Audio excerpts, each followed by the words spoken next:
ng Diyos. Ngayakag po namin kayo dahil mahal po kayo ng Diyos. At nais po ng Diyos na makasalo niya kayo sa kanyang kaharian. Amen po ba? Ano po? Amen po. So ngayon naman po, pag-uusapan naman po natin, paano po ba tayo makakalakad sa makipot na daan? Paano pa tayo makakalakad doon? Ano po? At paano ba tayo dapat magpatuloy? Ano po? Ayun po yung ating ano ha? Paano, ito po yung title ng ating ano, paano makalakad sa makipot na pintuan o daan. Ano? Ito po. May basa daw, Lian. Apo. Lian, may basa daw. Pumasok kayo sa makipot na pintuan, sapagkat maluwag ang pintuan at malapad ang daan papunta sa kapahamakan, at ito ay dinaraanan ng marami. Ngunit makipot ang pintuan at makitid ang daang papunta sa buhay, at kakaunti ang makakapunta niyo. Makikita nga po natin sa daigdig na ito, ang dinaraanan po ng napakaraming tao ay ang maluwag o malaking daan. Sapagkat sa akala nila, ayun ay magbibigay ng buhay, magbibigay ng kasaganaan, magbibigay ng totoong pagmamahal sa kanila, at magbibigay ng totoong pagpapahalaga. Pero makikita naman natin na kahit magkaroon tayo ng alak, magkaroon tayo, hindi pa rin nawawala yung problema sa ating buhay. Kahit tayo magkaroon ng maraming jowa, maraming kinakasama lalaki, babae, eh hindi tayo tutugunan ng totoong pagmamahal na hinahanap natin. Ano po? At kahit punta tayo sa peaceful na lugar, wala pa rin po tayong kapayapaan. Dahil iniisip pa rin natin yung problema na yun kung paano malulutas. Hindi po ba ano po? So makikita natin dito, maraming tao lumalakad sa napakalaking daan, subalit hindi naman talaga nila natutugunan yung kailangan ng spiritual. Ito ng Panginoong Kristo ay walang iba kundi siya. Yung makikita na daan na kung saan kailangan natin hanapin lagi ang Diyos. Kailangan tayong dumaan sa Kanya. Kailangan natin siyang hanapin at tanggapin. Ano po? So ngayon, paano po ba tayo makakalakad dito? Ito po ay makikita natin sa Timoteo, 2 Timoteo chapter 3 verse 16. Makikita natin dito kung paano ba makakalakad sa makipot na pintuan ang mga tao o ang mga anak ng Diyos. Paano?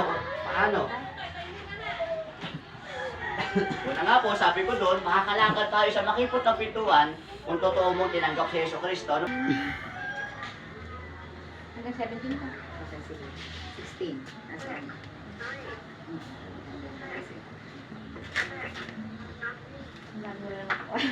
Sa pamamagitan ng kapangyarihan ng Diyos at mapapakinabangan na sa pagtuturo ng katotohanan, pagsasaway, pagtutuwid, at sa pagsasanay sa matuwid na pamumuhay.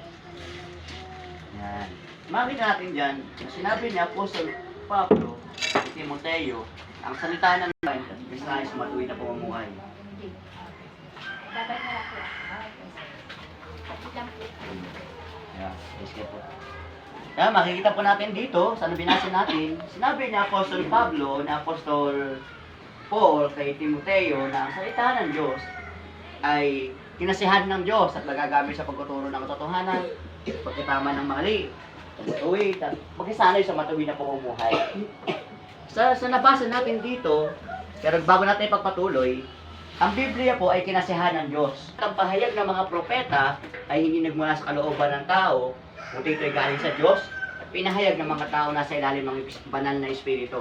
Kaya sa ating pong lahat na narito, kung may magtatanong sa inyo na bakit ako maniniwala sa Biblia, sa tala, sinulat lang naman yun ng tao. Ano po yung pwede nating isagot sa kanila? Ito po, Bible din.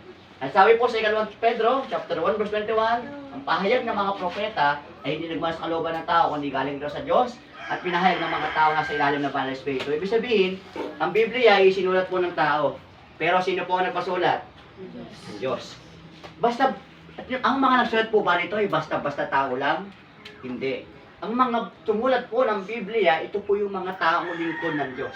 Napakalalim po ng kanilang relasyon sa Diyos. At bago nila isulat ang Biblia, bago isulat nila yung bawat talata rito, sila ay nasa tahimik na lugar o maaaring sa bundok sila, lahat ng sinasabi ng Diyos o ng Holy Spirit ay kanilang isinusulat. Lahat po na nakasulat dito ay dinikta ng Diyos sa mga taong nasa ilalim ng kanyang kapangyarihan. Ano po? Para po mainam po sa ating lahat. Biblia po isulat ng tao, pinasulat po ng Diyos. Kung makikita natin dito, yung ano ko lang po sa inyo, konting view, ang mundo po natin ay nagbulat ng 2050, 2,500 po, ano po. At dati po pala, ang mundo natin ay ang bilang po ay hindi pataas, pababa po. Kunyari po ngayon, 2024, sa isang taon, 2025. Sa kanila, nung panahon ni Adan, nung panahon ni Abraham, ang taon noon ay pababaho. At nagbula sila ng 2,500. Ngayon, isinulat po ang Genesis ng panahon ni Moises. 1,400 BC before Christ. Napakahaba ng pagitan ni Moises at ng kay Abraham at ng kay Adan. Pero isinulat lang ang Genesis nung panahon ni Moises. So nakita natin dito na kahit si Moises hindi nabuhay sa panahon ng Genesis, may napakalaro pa rin ang sulat niya. Bakit po nangyari yon? Kasi dinikta ng Holy Spirit lahat ng isusulat ni Moises. Kahit napakalayo ng pagitan. Kahit 1,000 years ago, nang mula kay Adan hanggang kay Moises. Ano po? May nabuhay na po.